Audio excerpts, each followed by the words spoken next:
এক শ্রেণীর মুসলমানের কাছে না না দেশভক্তি ছেড়ে দে তুই, আমার আগে এই ধর্মভক্তি চাই। দেশ যদি সুরক্ষিত না থাকে আপনি নামাজ পড়বেন কোথায়?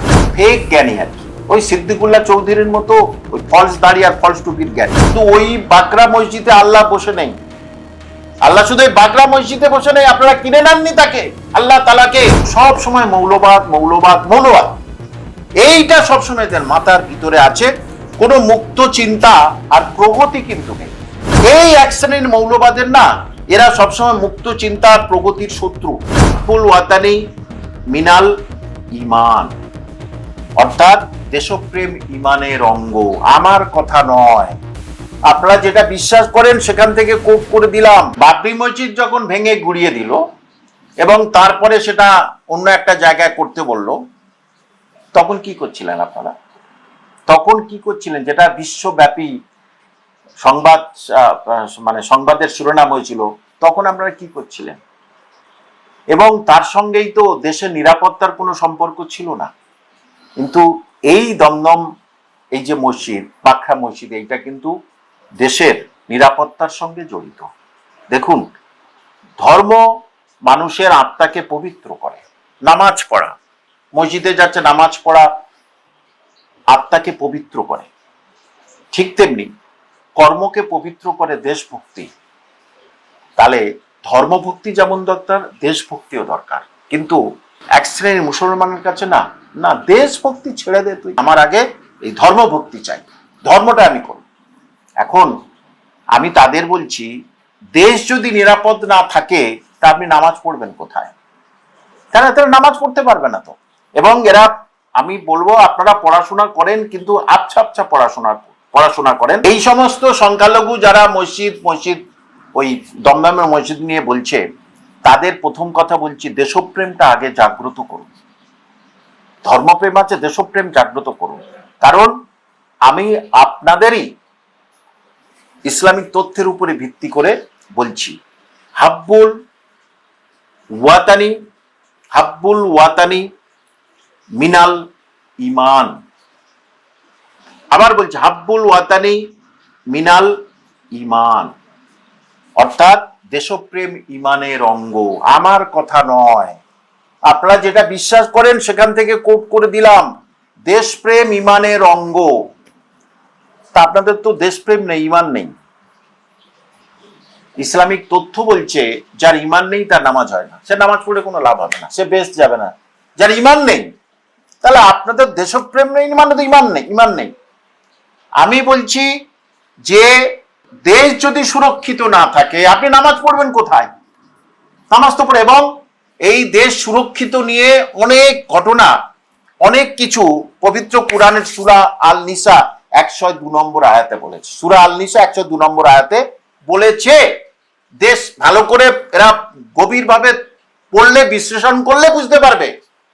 তাহলে এখন ব্যাপার হচ্ছে এই যেটা করছে এরা, যে ঠিক আছে নিরাপত্তার জন্য এটাই করা, অনেক আগে মসজিদ হয়েছে, ঠিক আছে মসজিদ হয়েছে, কিন্তু আগে আমার মসজিদে নামাজ পড়া না আমার এয়ারপোর্টটাকে সরিয়ে নেওয়া। এদের কথা কি জানেন তো? আমার মসজিদ থাকবে, তুমি এয়ারপোর্টটা সরিয়ে নিয়ে যাও। বুঝতে পারলেন কি কথা? আমার মসজিদ থাকবে, কিন্তু মসজিদ বড় করবো, তুমি এয়ারপোর্টটা সরিয়ে নিয়ে যাও, যেখানে খুশি সরিয়ে নিয়ে যাও। দেশপ্রেম দেশভক্তি এদের মধ্যে আছে? দেশভক্তি নাই। কি সারা ভারতবর্ষের কি সমস্ত মসজিদগুলো বলছে উড়ে যাও নিরাপত্তার স্বার্থে? এই তো কলেজ স্ট্রিট, আমার কলেজ স্ট্রিটের যে মসজিদ আছে না, এই মসজিদের চারদিকে কোনো মুসলমান নেই। যে মসজিদটা আছে ইউনিভার্সিটি স্কুলের পাশে, তার চারদিকে কোনো মুসলমানই নেই। মানে এদিকে যদি ধরেন যে 500 ঘর, ওদিকে 500, এদিকে 500, কোনো মুসলমান নেই। তার অনেক পরেই কিছু মুসলমান তারা নামাজ পড়তে যায় আসে। কই হিন্দু বলায়ের মধ্যে তো এই মসজিদ, তাহলে হিন্দুরা তো বলে না এটা আমাদের অসুবিধা হবে, আমাদের নিরাপত্তার অভাব, বলে না তো। ওখানে বলছে কেন? এটা ইন্টারন্যাশনাল এয়ারপোর্ট, দেশের নিরাপত্তা, পৃথিবীর নিরাপত্তা এখানে থাকে। এইবারে প্রশ্ন করছে এই সমস্ত বড় বড় জ্ঞানী যারা আছে, মানে ফেক জ্ঞানী আর কি, ওই সিদ্দিকুল্লাহ চৌধুরীর মতো ওই ফলস দাড়ি আর ফলস টুপির জ্ঞানী আর কি, আর কিছু না। মানে যে দাড়ি টুপি রেখে তার সম্মান রাখে না, সেটা তো ফেক দাড়ি টুপি।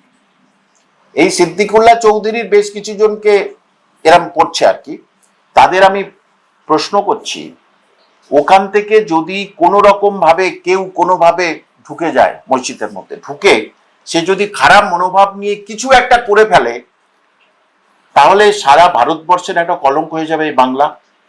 তখন মুসলমানরা আস্ত থাকবে তো এই বাংলায়? যেমন শিখরা আস্ত থাকেনি ইন্দিরা গান্ধী হত্যার সময়, এরা আস্ত থাকবে তো? সেইটা এরা বোঝে না যে দেশের নিরাপত্তা আমাদের কাছে আগে। যদি সেটা মনে করে যে মসজিদে নামাজ পড়তে যাচ্ছে, এবং মসজিদ শুধু ওই বাগড়া মসজিদে আল্লাহ বসে নেই, আল্লাহ শুধু ওই বাগড়া মসজিদে বসে নেই, আপনারা কিনে নেননি তাকে, আল্লাহ তাআলাকে। তিনি সমস্ত মসজিদে আছে, আপনাদের কথা মতো তিনি সমস্ত মসজিদে আছে। তাহলে দেশের নিরাপত্তা, এইটা আমি যে বললাম হাব্বুল ওয়াতানি মিনাল ইমান, তাহলে এখানে দেশভক্তি ইমানের অঙ্গ, এটাই তো আগে সেখানে বেশি দিতে হবে। নিশ্চয়ই এটাকের উপরে বেশি আমাদের চর্চা করতে হবে। এবং সবচেয়ে বড় জিনিস হলো, নামাজ একটা ধর্মীয় কর্তব্য, মানে অর্থাৎ সৃষ্টিকর্তার প্রতি আনুগত্য ভালোবাসার একটা প্রকাশ। ঠিক তেমনি দেশভক্তি একটা সামাজিক ও মানবিক কর্তব্য। কিন্তু দেশভক্তি সামাজিক ও মানবিক কর্তব্য, অর্থাৎ নিজের জন্মভূমি, দেশের মানুষ, রাষ্ট্রের প্রতি দায়িত্ব, ভালোবাসার লক্ষণ। তাহলে দুটো আমার মধ্যে থাকবে, কিন্তু দেশভক্তিটা আগে। তাহলে এটাই কিন্তু ওরা কেন বুঝছে না, আমি তো বুঝতে পারছি না।